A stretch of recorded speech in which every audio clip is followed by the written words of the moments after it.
शुभारंभ हो रहा है। जिस आजमगढ़ को देश के पिछड़े इलाकों में गिनते थे, आज वही देश के लिए विकास का नया अध्याय लिख रहा है। आज आजमगढ़ से कई राज्यों में करीब 34,000 करोड़ रुपए के प्रोजेक्ट, उसका लोकार्पण और शिलान्यास हुआ है। आजमगढ़ के साथ साथ श्रावस्ती, मुरादाबाद, चित्रकूट, अलीगढ़, जबलपुर, ग्वालियर, लखनऊ, पुणे, कोल्हापुर, दिल्ली और आदमपुर, इतने सारे एयरपोर्ट्स पर नए टर्मिनल भवन का उद्घाटन हुआ है। और इन टर्मिनल्स के लिए कितनी तेजी से काम हुआ है, इसका एक उदाहरण ग्वालियर का विजया राजे सिंधिया एयरपोर्ट भी है। ये एयरपोर्ट सिर्फ 16 महीने की अवधि में बनकर तैयार हो गया है।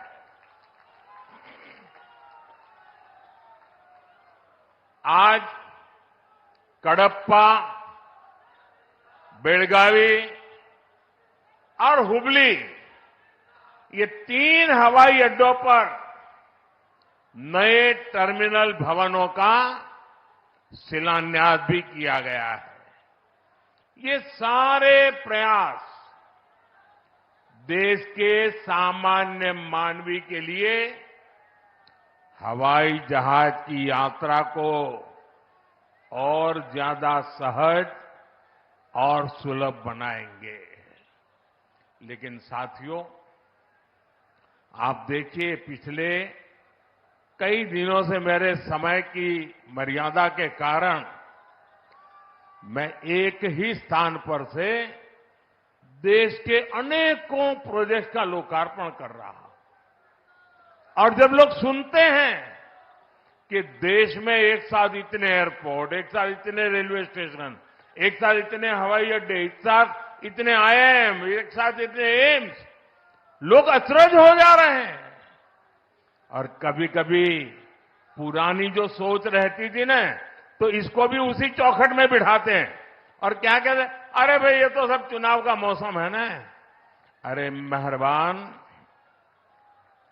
चुनाव के मौसम में पहले क्या हुआ करता था? पहले की सरकारों में बैठे हुए लोग जनता की आंख में धूल झोंकने के लिए घोषणाएं कर देते थे।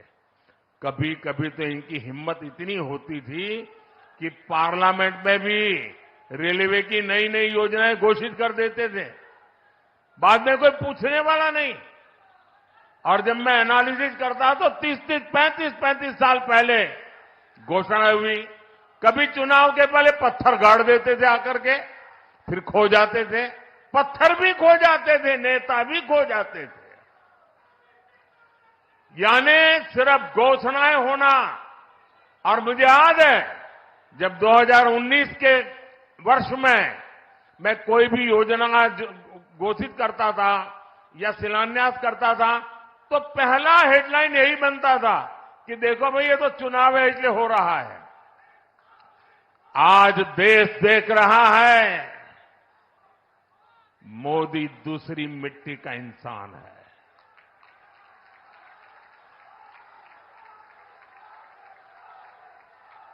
19 में भी जो हमने शिलान्यास किए वो चुनाव के लिए नहीं किए थे। आज उसको धरातल पर उतरते हुए देख सकते हैं, उद्घाटन कर चुके हैं। और आज 24 में भी कोई मेहरबानी करके इसको चुनाव के चश्मों से न देखें। ये विकास की मेरी अनंत यात्रा का अभियान है और मैं 2047 तक देश को विकसित भारत बनाने के संकल्प के लिए तेज गति से दौड़ रहा हूं, तेज गति से देश को दौड़ा रहा हूं दोस्तों।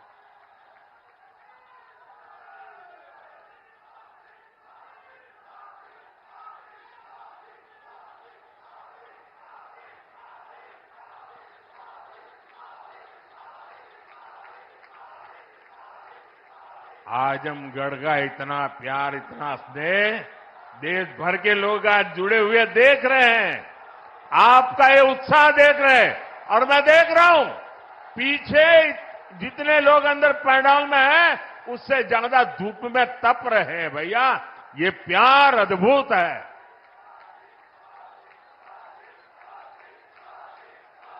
साथियों, एयरपोर्ट, हाईवे और रेलवे से जुड़े इंफ्रास्ट्रक्चर के साथ साथ पढ़ाई, पानी और पर्यावरण से जुड़े विकास कार्यों को भी यहां नई गति मिली है।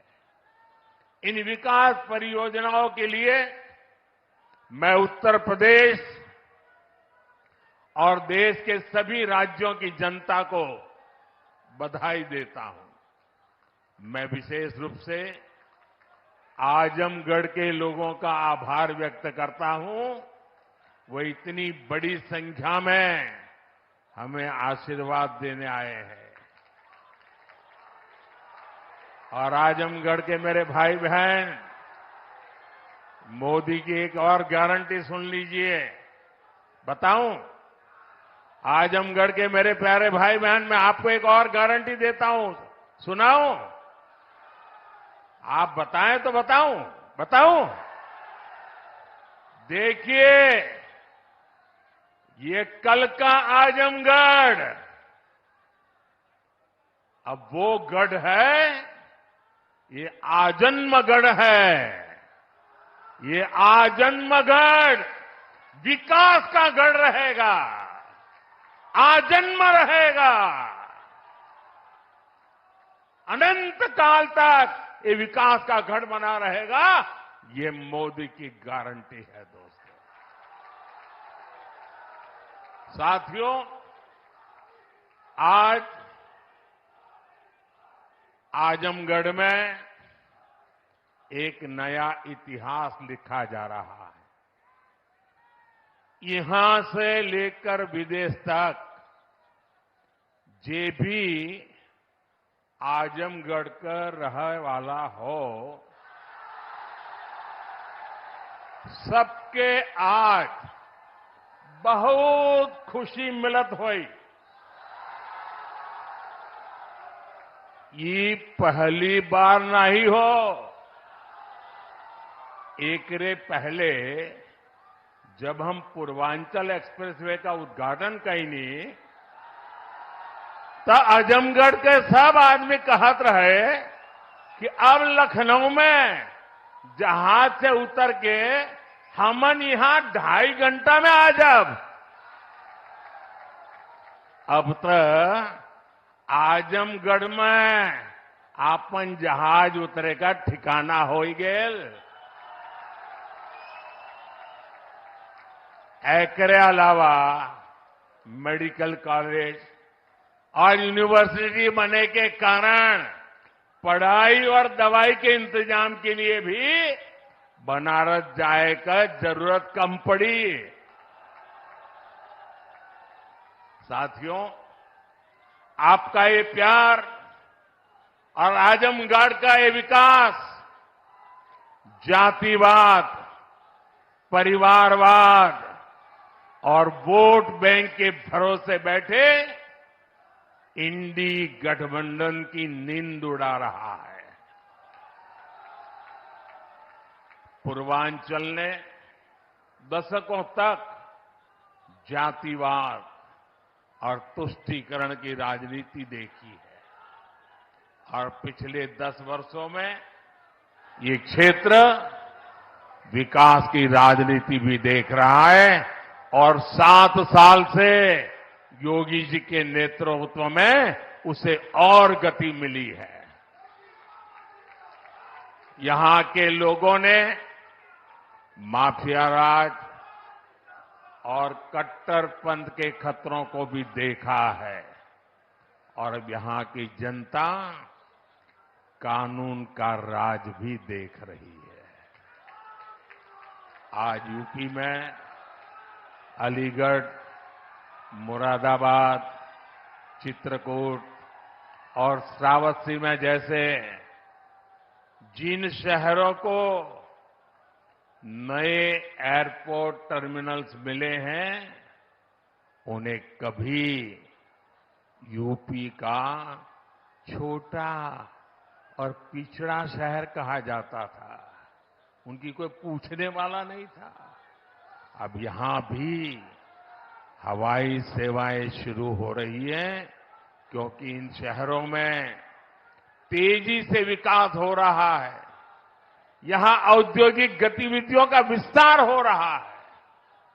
जिस तरह हमारी सरकार जन कल्याण की योजनाओं को मेट्रो शहरों से आगे बढ़ाकर छोटे शहरों और गांव देहात तक ले गई, वैसे ही आधुनिक इंफ्रास्ट्रक्चर के काम को भी हम छोटे छोटे शहरों तक ले जा रहे हैं।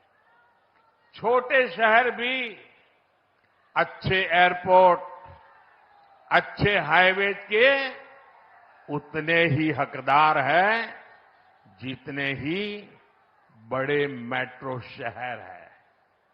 और भारत में जो तेजी से अर्बनाइजेशन हो रहा है, उसका जो प्लानिंग 30 साल पहले होना चाहिए था, वो नहीं हुआ। हम उसी को ध्यान में रखते हुए आज टियर 2, टियर 3 सिटी उनकी ताकत बढ़ा रहे हैं ताकि अर्बनाइजेशन रुके नहीं और अर्बनाइजेशन एक अवसर बन जाए, उस दिशा में हम काम कर रहे हैं। सबका साथ, सबका विकास का यही विजन डबल इंजन की सरकार का मूल मंत्र है। साथियों, आज आजमगढ़, मऊ और बलिया को कई रेलवे प्रोजेक्ट्स की सौगात मिली है। इसके अलावा आजमगढ़ रेलवे स्टेशन का भी विकास किया जा रहा है। सीतापुर, शाहजहांपुर, गाजीपुर, प्रयागराज, आजमगढ़ और कई दूसरे जिलों से जुड़ी रेल परियोजनाओं का लोकार्पण और शिलान्यास भी हुआ है। प्रयागराज रायबरेली, प्रयागराज चकेरी और शामली पानीपत समेत कई हाईवेज का लोकार्पण शिलान्यास भी अभी अभी मैंने किया है। प्रधानमंत्री ग्राम सड़क योजना के तहत 5000 किलोमीटर से ज्यादा सड़कों का लोकार्पण हुआ है। ये बढ़ती हुई कनेक्टिविटी पूर्वांचल के किसानों के लिए, यहां के नौजवानों और उद्यमियों के लिए एक सुनहरा भविष्य लिखने जा रही है। साथियों, हमारी सरकार की प्राथमिकता है कि किसानों को उनकी उपज का सही दाम मिले। आज पहले की तुलना में कई गुना बढ़ी हुई एमएसपी दी जा रही है। गन्ना किसानों के लिए भी इस साल लाभकारी मूल्य में 8% की वृद्धि की गई है। अब गन्ने का लाभकारी मूल्य 315 रुपये से बढ़कर 340 रुपये प्रति क्विंटल हो गया है। आजमगढ़ तो गन्ना बेल्ट में गिना जाता है। आप लोगों को याद है ना कि कैसे इसी उत्तर प्रदेश में जो सरकार चलाते थे ना, वो गन्ना किसानों को कैसे तरसाते थे, कैसे रुलाते थे। उनका पैसा ही तरसा तरसा कर दिया जाता था और कभी कभी तो मिलता भी नहीं था।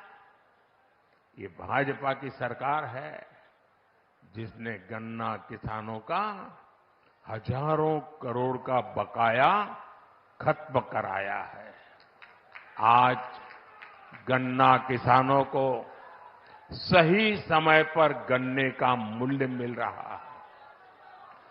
गन्ना किसानों की मदद के लिए सरकार ने और भी नए क्षेत्रों पर बल दिया है। पेट्रोल में मिलाने के लिए गन्ने से इथेनॉल बनाया जा रहा है। खेत में जो पराली है उससे बायोगैस बन रही है। इसी यूपी ने चीनी मिलों को कोड़ियों के दाम बिकते और बंद होते देखा है। अब चीनी मिलें भी शुरू हो रही हैं और गन्ना किसानों का भाग्य भी बदल रहा है। केंद्र सरकार जो पीएम किसान सम्मान निधि दे रही है उसका लाभ भी यहां के किसानों को मिला है। अकेले आजमगढ़ के ही करीब 8 लाख किसानों को पीएम किसान सम्मान निधि के 2000 करोड़ रुपए मिले हैं। साथियों, इतने बड़े स्तर पर विकास की इतनी तेज रफ्तार तभी मुमकिन होती है जब सरकार सही नियत और ईमानदारी से काम करती है। भ्रष्टाचार में डूबी परिवारवादी सरकारों में इतने बड़े पैमाने पर विकास कार्य असंभव था। पिछली सरकारों में आजमगढ़ और पूर्वांचल ने पिछड़ेपन की तकलीफ ही नहीं उठाई, बल्कि इस दौर में यहां की छवि खराब करने में भी कोई कमी नहीं छोड़ी गई। और योगी जी ने अभी बहुत बढ़िया वर्णन किया है, इसमें रिपीट नहीं कर रहा हूं। जिस तरह पहले की सरकारों में यहां आतंक को, बाहुबल को संरक्षण दिया गया, वो पूरे देश ने देखा है। इस परिस्थिति को बदलने के लिए यहां के युवाओं को नए अवसर देने के लिए भी डबल इंजन सरकार लगातार काम कर रही है। हमारी सरकार में यहां युवाओं के लिए महाराजा सुहेलदेव राज्य विश्वविद्यालय की नींव रखी गई, उसका शुभारंभ भी किया गया। आजमगढ़ मंडल के हमारे युवाओं को लंबे समय से शिक्षा से लिए बनारस, गोरखपुर या प्रयागराज जाना पड़ता था। बच्चों को दूसरे शहर पढ़ने के लिए भेजने पर मां बाप पर जो आर्थिक बोझ पड़ता है वो भी मैं समझता हूं। अब आजमगढ़ का ये विश्वविद्यालय हमारे युवाओं के लिए उच्च शिक्षा के रास्ते को आसान करेगा। आजमगढ़, महू, गाजीपुर और इसके आसपास के कई जिलों के बच्चे इस यूनिवर्सिटी से शिक्षा ग्रहण करने आ सकेंगे। आप लोग बताइए, ई यूनिवर्सिटी बन जाए से आजमगढ़, मऊ वालन के फायदा होई के ना? होई के ना? साथियों, उत्तर प्रदेश देश की राजनीति भी तय करता है और उत्तर प्रदेश देश का विकास भी दिशा तय कर रहा है। यूपी में जब से डबल इंजन सरकार आई है, यूपी की तस्वीर और तकदीर दोनों बदले हैं। आज उत्तर प्रदेश केंद्रीय योजनाओं को लागू करने में सबसे अच्छा प्रदर्शन करने वाला राज्यों में है। इसलिए मैं नहीं कह रहा हूं कि मैं उत्तर प्रदेश का सांसद हूं। आंकड़े बोल रहे हैं। हकीकत बता रही है कि आज उत्तर प्रदेश अग्रिम पंक्ति में आके खड़ा हो गया है। बीते वर्षों में डबल इंजन की सरकार ने उत्तर प्रदेश में लाखों करोड़ रुपए के विकास कार्य कराए हैं। इससे न सिर्फ यूपी का इंफ्रास्ट्रक्चर बदला है, बल्कि युवाओं के लिए लाखों नए अवसर बने हैं। आज यूपी की पहचान रिकॉर्ड मात्रा में आ रहे निवेश से हो रही है। आज यूपी की पहचान ग्राउंड ब्रेकिंग सेरेमनी से हो रही है। आज यूपी की पहचान एक्सप्रेसवे के नेटवर्क और हाईवे से हो रही है। यूपी की चर्चा अब बेहतरीन कानून व्यवस्था को लेकर हो जाती है। अयोध्या में भव्य राम मंदिर का जो सदियों पुराना इंतजार था, वो भी पूरा हो गया है। अयोध्या, बनारस, मथुरा और कुशीनगर के विकास के इससे यूपी में पर्यटन भी बहुत तेजी से बढ़ा है। उसका लाभ पूरे राज्य को मिल रहा है और यही गारंटी 10 साल पहले मोदी ने दी थी। आज आपके आशीर्वाद से वो गारंटी पूरी हो रही है। साथियों, उत्तर प्रदेश जैसे जैसे विकास की बुलंदियों को छू रहा है, तुष्टीकरण का जहर भी कमजोर पड़ रहा है।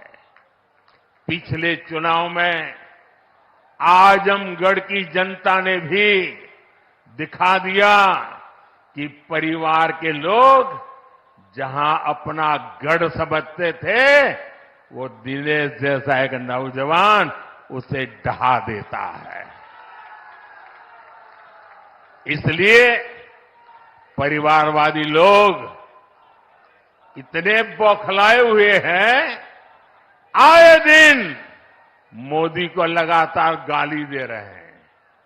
ये लोग कह रहे हैं कि मोदी का अपना परिवार नहीं है।